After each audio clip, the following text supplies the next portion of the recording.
บัดเตรียมกลัวเพิ่นเตรียมถ้าบอกก่อนนี้เตรียมบุญไว้ให้มั้ง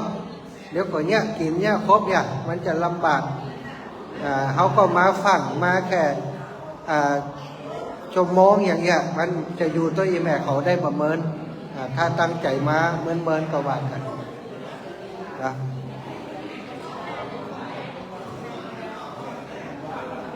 เจ้าได้เอาครบเลยยังเอาถ้าปักเรียบร้อยก็เอามาทางในเลยช่วยดูนะถ้าปักเรียบร้อยเอาเข้ามาในเลยครับ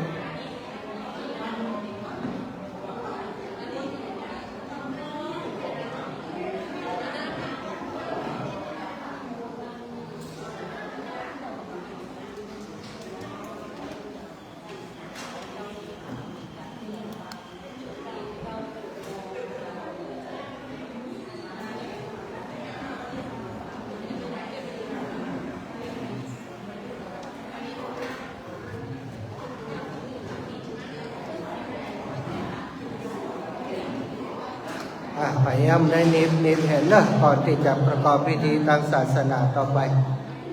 แล้วก็ขอบคุณครับศรัทธาที่มาหูจักกันครบกำจัดสี่ตู้ลงรถมาจะโอ้กันจะกำกับโอ้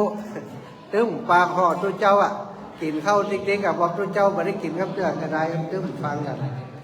เนาะหิวแกจะกินตั้งแต่แปะพุทธมณีนะบอกว่าล้อกำเดียวก็ได้ข้ามห้วยน้ำอุ่นมากินข้าวทางเพศขวดทางเพศเป็นร้องเมินมาได้ท่านผู้ใหญ่ขอเจออาจารย์พระครูเขาจิบเจออาจารย์พระครูเขาเจ้าถ้าหูนักมาได้ยังแม่ขออยู่มาขอเลขหลายคน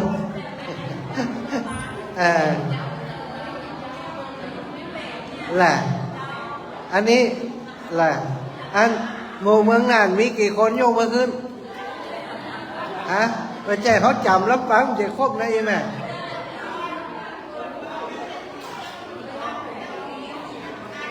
ไปแจ้เขาบอกอีแม่ต้องบอกใครนะเขาจะบอกให้ประกันเนาะต้องบอกใครเนอะเขากว่าเพิ่นมานักจ้าไอ้เบิ่งเอาพร้อมแล้วเนาะ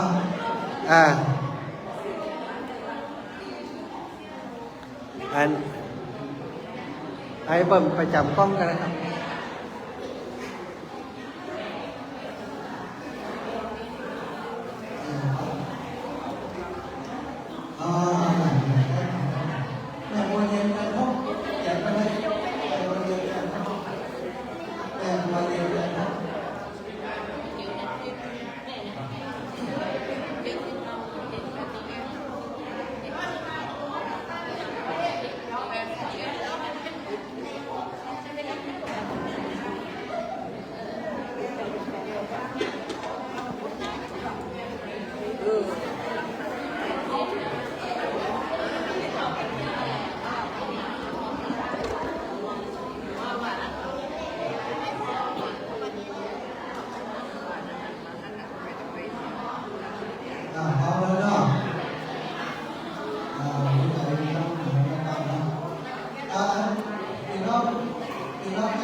าสุขของเราต้อง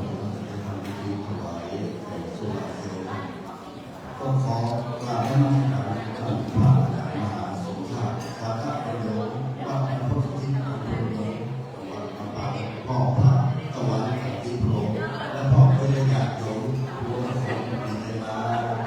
ถวายร้านเพชรสวัสดิ์และนมัสการท่านพระครูพระท่านรัตนาธิวาสามโลเมษาการเจ้าพนักงานต่อไว้ร้องจังหวัดมันคุ้มไปด้วยความเคารพ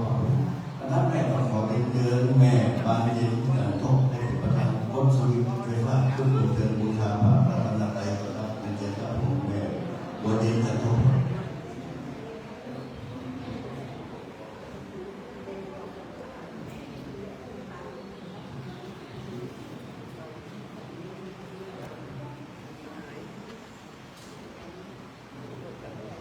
ครับทุกคนทำดีตามผู้ถือผู้ถูกใจบูชาพระรัตนตรัย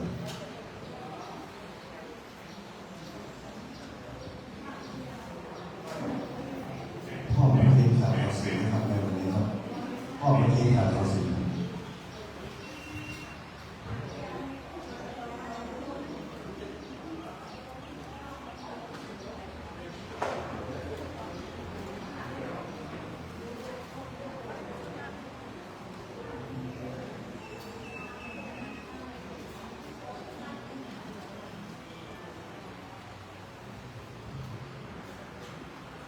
ครับท่านต่อไปเราจะกราบพระและพระสมณานศีลและศีลพ่อครับกราบกราบกราบอิคุตาสกาเลนะพุทธังอภิปูชยามะอิมินาสกาเลนะธัมมังอภิปูชยามะอิมินาสกาเลนะสังฆังอภิปูชยามะอะระหังสัมมาสัมพุทโธภะคะวาพุทธังภะคะวันตังอภิวาเทมิสวากขาโตภะคะวะตาธัมโมธัมมังนัมมัสสามิสุปฏิปันโนภะคะวะโตสาวกสังโฆสังฆังนามิมัจจา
ถี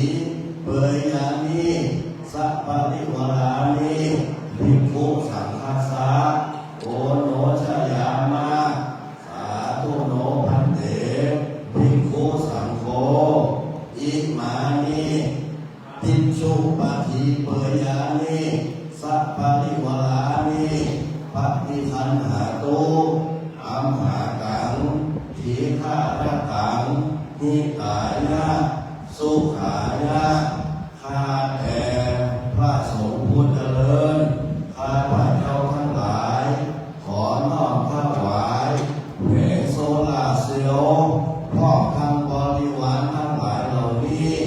แด่พระภิกษุสงฆ์ขอพระภิกษุสงฆ์จงรับแผงโซลาร์เซลล์พร้อมทั้งบริวารทั้งหลายเหล่านี้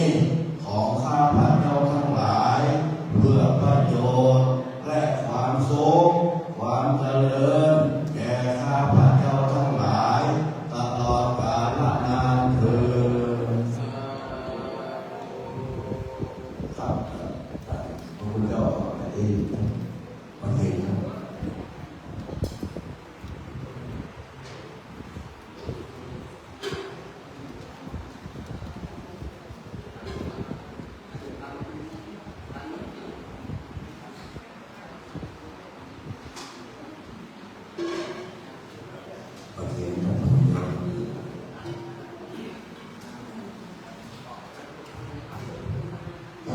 เชิญพระอาจารย์ตะวันถวายพระพุทธเจ้า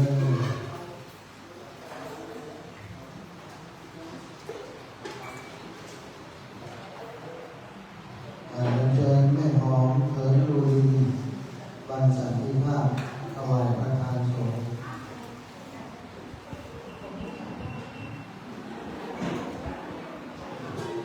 เชิญแม่แก้วลงเต็มถวายลูกเนร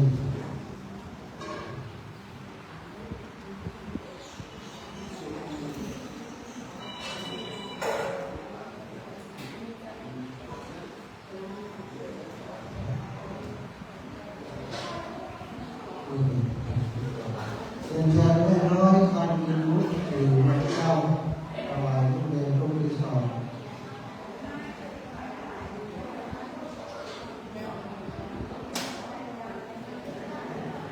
เชิญน้องรสสุคนถวายพระอาจารย์เนี่ย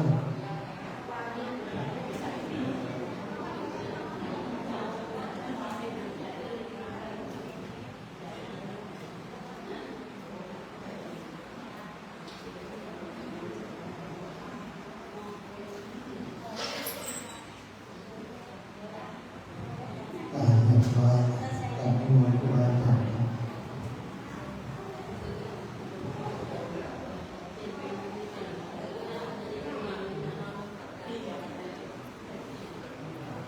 เจริญในธรรมจงมีแต่มหาศรัทธามหาท่านมหาสุชาติชาตะหลังโหวัดบรรพตสถิตอำเภอเมืองจังหวัดลำปางก็มีคณะศรัทธาจากผู้สายบุญจากจังหวัดลำปางผู้ทุกท่านที่มีจิตเมตตาได้นำโซลาร์เซลล์มาถวายในวัดนาผาณโอกาสในวันนี้เพื่อเป็นแสงสว่างในชีวิตเพื่อจะได้มีความสุขความเจริญในภายภาคหน้าอาตมาภาพขออนุโมทนาสายบุญของท่านมหาสมชาติชาตปัญโยที่ท่านได้มีจิตเมตตาอันเป็นผู้สนของในชาวคณะของท่านสื่อถึงคือสีขาวเพื่อประชาเพื่อชาวประชาท่านทั้งหลายที่มาในวันนี้เพื่อมาด้วยความตั้งใจเป็นพระเจ้าตั้งใจ แต่มันก็จะมีการชุดละมุกคืนแต่มันกับหมวดนี้เนาะมันหมวดนี้เอามากันปะกันจะอีถ้าเอามาเตรียมกันเตรียมการเตรียมงานอย่างมันจะหมวดมาแบบนี้คือเอามาเอวโดยมาทัศนศึกษามานำหลอกจะยินผ่านมหาประวัติจะมีคณะมาถวายเพียงจำนวนภาษาจนรอดกันอาตมาภาพพ่อผู้ขออนุโมทนาการถวายเทียนเนี่ยมันเป็นวัฒนธรรมของชาวพุทธเรา ที่ฐานสายบุญต่างๆจะนำเพียรมาจากนำพรรษาตามวัดต่างๆในช่วงเข้าพรรษาการจะเป็นมหากุศลต่อไปก็ขอเมตตาท่านมหาเนี่ยแจ้งมือหวังหน้าเปิดจะได้เตรียมการเข้ารับแต่ท่านมหาผมก็ชอบมากแบบนี้กับเราเป็นแบบหนึ่งท่านมาสายบุญก็จะเดินทางไปจาริกตามจังหวัดนั้นได้มีการขอให้ท่านผู้ท่านเดินทางโดยสวัสดิภาพมีความสุขตลอดการเดินทางจังฟ้อนเหมือนกันพาใครหันตอนที่ก่อนรับเตี้ยนไม่เองมาถวายสักคำหน่อยก่อนนะเจ้ายังอนุโมทนาทานเลยท่านทั้งหลายการทำบุญของเรามาเป็นใจแต่ละท่านมายิ้มแย้มแจ่มใสงามกับทุกคนแต่ละโยมต่อโยมเนี่ยที่ต้องมากันจังหวัดหนาหนึ่งใครกับใครเข้ามาแล้วจะหลงสติจะหลงเสน่ห์เมืองหนาคนก่อนดีกับวิทุเจ้ามาเอวมาจาริหลงจังหวัดหนาครับอาตมาว่าผมจะไม่เอาอาหารเรื่องนั้นเพราะผู้อนุโมทนาทานอะไรกับไม่เอาอาหารทั้งนั้นสายบุญของชาวจังหวัดลำปางด้วยกันนำของท่านมหาคนมีความสุขในการทานสิ่งต่างๆถึงเอาแผงโซลาร์เซลล์มาถวายมาดาหาผลเป็นแสงสว่างอาตมาภาพขออนุโมทนาทานขออ้างอิงพระคุณพระศรีรัตนตรัยและสิ่งศักดิ์สิทธิ์ทั้งหลายจงปกปักรักษาท่านมหาสมชาติปัญโยพ่อเป็นเน้นแบบอย่างเป็นน้องก่อนเรียนทุกท่านคือมีแต่ความสุขความเจริญมากมุ่งถึงเต้าปรารถนาสิ่งหนึ่งสิ่งใดก็ขอให้สมความมุ่งมั่นปรารถนาในที่สุดขอเอามือตัดตรงนี้แต่จะได้รับมีความพอใจ4ประการมีประการว่าอายุวันนาสุขภาลาปฏิคันธนาสังสมบัติจุทุกประการขออำนาจกุศลบุญดังทั้งหมดท่านมหาสมชาติและชาวคณะทุกท่านขอท่านเดินทางเป็นความปลอดภัยมีความสุขความเจริญมากคงถึงเต้าทางที่สิ่งประการใดก็มีขอสมความมุ่งมั่นปรารถนาทุกสิ่งทุกประการขอพึงมีแต่ความสุขความเจริญมากคงถึงเต้าที่เงินมีในเงินที่ทองมีในทองขอพึงเจริญในธรรมของพระสัมมาสัมพุทธเจ้าตลอดกาลนานยะถาวาริวาหาภูราปริปุเรนติสาคารังเอวะเมวะอิโตทินังเตตานังอุปกัปปะเตอิจิตังปะมิทันตุมังคิปะเมวะสมิชาตุสัพเพปุเรนตุสังกปาจันโทปนะระโสยะถามะอิโชติระโสยะถาสัพพิติโยวิวัชชันตุสัพพะโลกวินาศตุมาเตภวัตวันตรายโยอิกายโกภวะอภิวาทนาสิริสานิจังวุฒาปัจจายโนจัตตาโลวัฏันติอายุวันโนสุขังภาลังอายุวัฏโกธานาวัฏโกสิริวัฏยะสาวัฏโกมาราวัฏโกวันนาวัฏโกสุภาวัฏโกโมตุสัพพะทาทุกขโลกาภยังสันตุจุปัฏฐาวะอเนกาอันตรายาภิวินาสันตุจักเปชาสังสิทธิฐานังลาภังโสติภาคายังสุขังภาลัง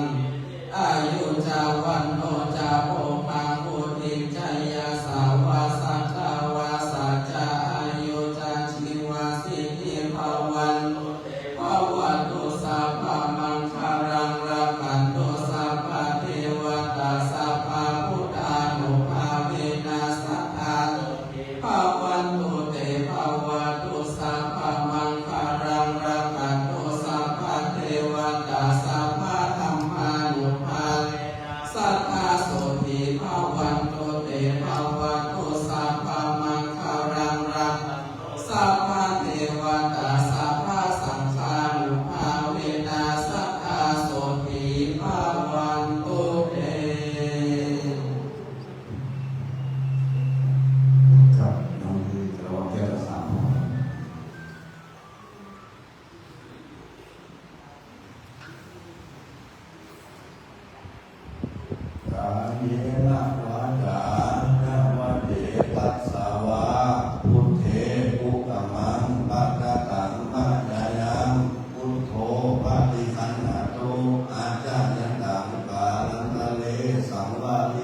ภิวาเท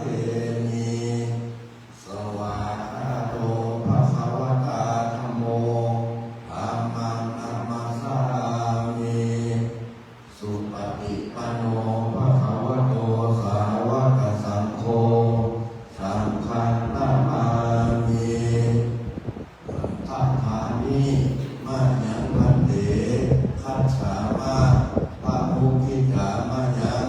ปะมุกะตัญญา ยัสสะทานิตุเยการะมัญญาภา สาธุมันเตสาธุมันเตสาธุมันเต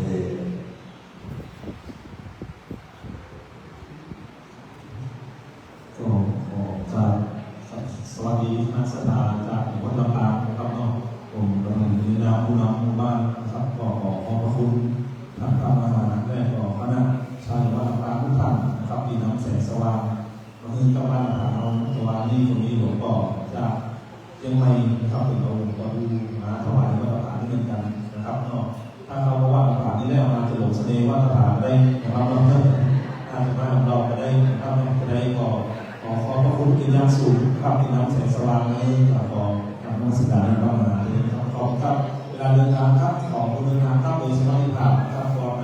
ผู้สิทธิยาผู้เส้นตางนะครับของแนวงานของมีความสุขนะครับขอบครับ